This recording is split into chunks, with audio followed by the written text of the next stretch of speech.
ดีแล้ว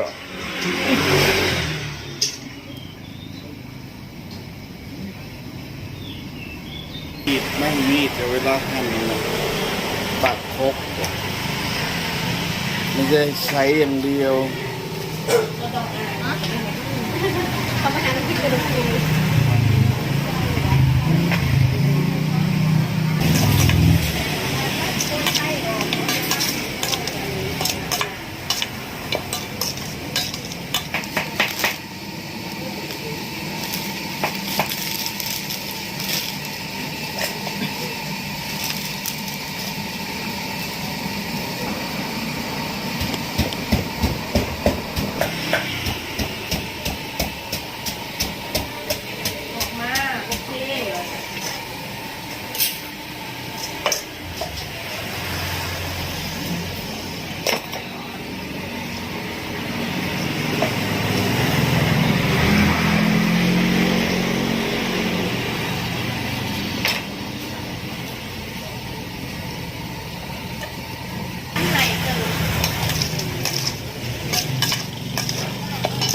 ไปได้304